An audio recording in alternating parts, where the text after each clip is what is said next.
Life in the Middle Ages was a nightmare for most people. If you were put on trial, you might have to burn your hands to prove your innocence. Meals could mean eating rats. Just being poor could get you killed. No one was truly safe back then. Why was pain and hardship part of everyday life? Here are the 10 worst things people faced in the Middle Ages. Read on if you're brave enough. Number 10. Doctors just cut open your head. No numbing. Think about this for a second. You fall off a horse, or you faint in church, or you scream through the night with headaches that feel like fire. Your family calls the town doctor. You hope for help, but the guy walks in with a metal drill and a knife. He looks at your shaking body, shrugs, and says something like, "Too much pressure in the head. We will open it." And before you even get a chance to argue, 2 men hold your shoulders, another grabs your jaw, and the surgeon places the tool right against your skull. No numbing, no painkillers, no mercy.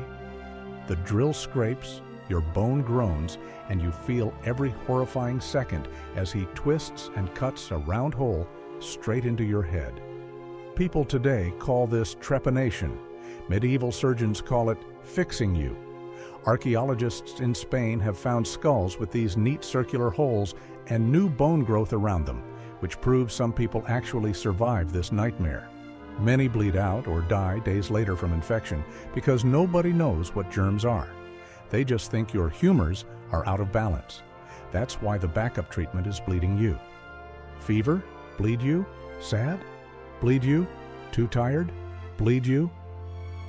A barber surgeon ties off your arm, slices a vein, and lets the blood pour out into a bowl. If they have leeches, great. They slap 3 hungry ones on your skin and wait. Even kings deal with this, popes too. Nobody escapes the knife, blade, or worm-like leech. People joke today about bad doctors. In the Middle Ages, you pray the doctor doesn't kill you faster than the illness. And now, imagine this. After all that pain, you still might end up in court holding red-hot iron to prove you're innocent. Number 9. They used hot metal to check if you lied. Picture this. Your neighbor accuses you of stealing a chicken, or you argue with the wrong noble, or someone just dislikes your face. Suddenly, the town wants to test your honesty. They bring out a thick iron bar, heat it until it glows bright orange, and place it on a wooden table. The whole village gathers. Kids climb fences just to see who screams first. The priest stands there like a referee. The judge says, "Pick it up, walk 3 steps." That's trial by ordeal. No lawyers, no evidence, just fire. You reach down, your heart smashing against your ribs, and grab the burning metal. It sears through your skin. You feel the heat tear into your flesh. You drop it, stumble back, and everyone watches your hand swell and bubble. They wrap your hand. Then they send you home and tell you to wait 3 days. Everyone whispers about you. People stare at your door, wondering if your wound will rot or heal. 3 days later, they unwrap the bandage. If your hand looks clean, you walk free. If it looks infected, blistered, or worse, you're guilty. God tells the truth. Real people die because of this. During the First Crusade, Peter Bartholomew tries to prove he's honest by walking through fire.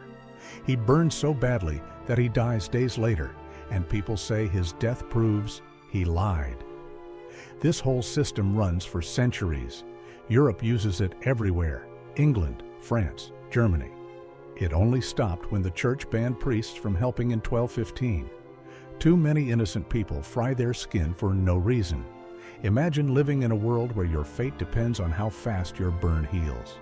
And now imagine this. The same crowds who watch these trials also watch executions like they're the weekend entertainment. Number 8. Executions were basically free public shows. Try to imagine a festival where the main event is someone's death. That's what public execution looked like in the Middle Ages. On market day, you don't just buy bread and meat. Sometimes you bring the whole family to see a hanging or burning. In the middle of the city, they build a scaffold. Sometimes it's a simple rope, sometimes a big bonfire for burning. For traitors or big crimes, things get ugly. They drag the person through town, half choke them, then cut them open and rip out organs. They chop off heads and nail them to the city gate. Real story. Dafydd ap Gruffydd, a Welsh prince, rebels against the king. He's hanged, cut up, and his body parts are sent all over England as a warning. The crowds go wild. Kids eat pies and stare. Vendors shout out snacks. Preachers shout about sin. People watch every second like it's their favorite show. Sometimes the person fighting for life is crying or praying. Other times they say nothing, and that silence is louder than a scream. This isn't just about punishment. It's about showing everyone, don't mess with the rules. The fear sticks with people for weeks. There's no way to forget it. The show ends, but the memory burns in your head. Now, if you think public death is bad, wait until you hear what some lords claim the right to do on your wedding night. Number 7. Your boss could take your wife to bed first. There's an old story that terrifies peasants. People say if you get married, your lord can demand to sleep with your bride before you do. The so-called right of the first night. Historians today say there's no real law for it, but that doesn't mean people sleep easy. The threat feels real when you're powerless. Here's what actually happens. Lords hold all the power. Want to marry? You pay the lord a fee called merchant. Your wedding needs his blessing or it doesn't happen. In some places, lords do force themselves on women or use their status to scare families. No one can stop them. If a lord decides to take what he wants, most people keep quiet or pretend they didn't see. Stories from the time show how real the fear is. One old book tells of Gerald of Aurillac, a lord who orders a woman brought to his bed. He changes his mind at the last second, and everyone calls it a miracle. That's considered holy because lords abusing women is so common, it's expected. If you're a bride, your new life starts with fear. If the Lord takes an interest, nobody in your village can help. The rumor alone is enough to make young couples nervous for life. But the problems don't end in the bedroom. Even your bathroom brings its own nightmares, and not for the reasons you'd expect. Number 6. People literally threw their poop into the street. Forget clean bathrooms. Imagine living in a city where the sidewalk is the toilet. In medieval towns, you wake up, grab the chamber pot, and dump last night's business straight out the window. People yell, "Gardy-loo," to warn anyone below, but if you're not quick, you get drenched in someone else's pee and crap. There are no drains worth mentioning. Streets turn into rivers of sludge when it rains. It's not just people either. Horses, pigs, chickens, they all roam the alleys and leave their mess everywhere. Slaughterhouses dump animal guts in the street. Butchers pour blood right into the gutter. Some houses have cesspits underground, but those fill up fast, so gong farmers crawl down at night to shovel out the thickest, most disgusting soup you can imagine. People really die from this. In London, a man named Richard the Raker falls through a rotten toilet seat and literally drowns in sewage. Rats live in the filth, bringing disease.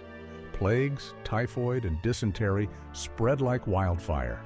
You can smell a city before you see it. If you think this is just poor folks, think again. Even rich people have to deal with stink, just with more privacy and deeper pits. The whole city is a living sewer, and nobody understands germs. Filth becomes the background noise of life. But if you think street filth is a nightmare, wait until you see what happens to women every time a baby is born. Number 5. Giving birth? Hope you survive. Imagine knowing every pregnancy could kill you, or your baby, or both. For women in the Middle Ages, childbirth feels like playing Russian roulette. Hospitals don't exist. There are no real doctors for women, just midwives and prayers to saints. No antibiotics, no clean tools, no painkillers. The numbers are brutal. About 3 out of 10 babies die before their first birthday. Half of all children never reach adulthood. Even queens and princesses lose children. King Edward I of England and his wife have 16 kids, but most don't survive. For mothers, things are just as bad. If the birth gets stuck or you bleed too much, there's nothing anyone can do. People tie holy relics to your bed. They chant prayers, hoping for a miracle. Some families don't name the baby for weeks, afraid they'll have to bury it right away. Midwives use whatever they can find, sometimes even fungus called ergot, to make labor go faster, but that can poison you. Infection is everywhere. One bad cut or dirty hand, and a fever takes you within days. Husbands often bury wife after wife, just trying to keep the family line alive. Behind every cottage door, there are stories of women screaming in pain and babies who never take a first breath. If you make it through, people see you as lucky, not just strong. Number 4, if you were starving, you'd eat anything. Across Europe in 1315, rain fell for months, crops rot in the fields, and whole villages ran out of grain before winter even started. Chroniclers write that the summer never warms, and people stare at empty barns wondering how long they can hold on. Hunger changes every rule. It changes people too. Think about what you would do if your children cry all night because their stomachs feel like fire. Food prices jump so fast that even farmers can't buy grain. Bread stretches with bark, leaves, or crushed beans. Many chew boiled leather from old shoes. Some dig up roots until their hands split. A few search for dead animals by the road, hoping something is left to scrape off. You hear stories of people eating rats and dogs. Then the stories get darker. Chroniclers in 1317 claim people open graves when things get truly desperate. Another danger grows inside the bread. Rye infected with ergot fungus brings burning pain, hallucinations, and blackened limbs. People call it St. Anthony's fire. Whole villages shake and scream at night from poisoned grain. Nobody understands why. Folks blame demons, saints, or the weather. Death counts rise across France, England, the Low Countries, and Germany. Some areas lose 10% of their population in just 2 years. Families sell everything for a handful of oats. Some sell themselves into service just to survive another week. Hunger turns neighbors into rivals and strangers into threats. And now imagine this. When a father tries to escape the famine by fleeing his village, the law says his body still belongs to the landowner, and when the harvest fails, luck disappears. Hunger makes people even more desperate, and that's the next horror. Number 3, if you were poor, you were basically owned. In medieval Europe, many newborns enter the world already tied to someone else's land. Being a serf means the ground under your feet decides your entire future. You grow up working the same soil your parents and grandparents worked. Leaving the manor without permission breaks the law, so people grow up knowing escape carries real danger. Daily life builds around duty. You plow the Lord's fields for several days each week. You repair fences, dig ditches, haul timber, and help harvest crops that you never get to keep. A serf owes taxes in grain, eggs, or labor. Some manors charge a fee if your daughter marries a man from outside the estate. Some charge for having a child outside marriage. These rules control nearly every choice, and the Lord has the final word. Runaway serfs appear in court records across England and France. Judges list names, ages, and manners while ordering sheriffs to drag them back. Many get caught within weeks. A few hide in towns long enough to blend in, since laws in some cities free anyone who stays a full year. But surviving that long takes luck and help from strangers who risk punishment. Wives carry fears too.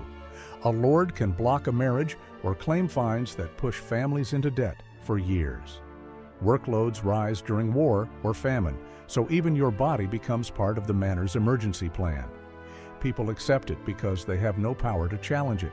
And then comes the danger that grows when people look different, speak strangely, or act outside the rules, something that turns fear into fire for thousands of victims. Number 2, think someone's weird? Burn them as a witch. People always look for someone to blame. In medieval Europe, that gets dangerous fast. By the late 1300s, ordinary folks whispered about witches, anyone different or unlucky. Maybe a widow's cows keep dying. Maybe a girl knows how to heal cuts with plants. Sometimes you just speak out of turn. Once suspicion starts, it spreads like fire. In 1390, Jeanne de Brigue, living near Paris, had a reputation for finding lost things. The wrong neighbor points a finger. She goes on trial, and the court burns her alive for witchcraft. These stories aren't rare. Records show dozens of early witch trials before the big witch hunts ever start. People use the law to control anyone who doesn't fit. In 1431, a French teenager, Joan of Arc, stood in chains. Her crime is hearing saints' voices and fighting for her country. Churchmen grill her for months, twisting every word. They call her a witch for wearing armor and cutting her hair short. 10,000 people watch as she burns at the stake. Years later, she's declared innocent, but it doesn't matter for the real Joan. Witch hunts are fueled by gossip, fear, and the need to blame someone when things go wrong. If crops fail or a child dies, villagers look for a scapegoat. Punishments hit hard and fast. People can lose everything for being different. So, while fear rules the court and fire eats up the innocent, another kind of danger plays out in broad daylight, where even being a champion can mean dying in front of a crowd. Number 1. Getting hurt or killed. Was just part of sports pull people together, but in medieval times, they pull armor and sharpen lances. Imagine cheering for your favorite knight, knowing he might never get up again. Tournaments start in the 11th century as wild mock battles, huge crowds, dozens of men on horseback, and a prize for whoever stays standing. Sometimes 80 or more fighters die in one tournament, like the bloody melee recorded in Germany. It isn't just random knights, either. In 1559, King Henry II of France suited up to joust for glory. His opponent's lance shatters and sends a splinter through Henry's eye, deep into his brain. The king dies after days of agony. All of France mourns, and nobles start thinking twice about the sport. Jousting gets most of the attention, but the crowd wants more: violence, pageantry, and raw power. People bet on who lives and who gets carried off the field. Horses go down just as often as men, breaking legs and necks to the cheers and groans of the audience. The worst part? Kids watch, hoping to be next in the saddle. Blood stains the sand, but the game goes on. To win fame means risking everything, right in front of friends, rivals, and kings. Some say these games unite a kingdom. Others wonder how many mothers walk home without a son. Death and glory ride side by side every season. Still, compared to living through ordinary medieval life, a quick death in the arena almost sounds merciful. After all, some people face horrors before they're even old enough to choose their own fate.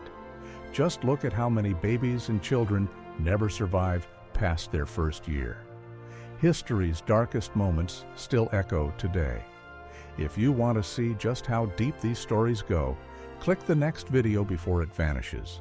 A new, shocking chapter is waiting for you.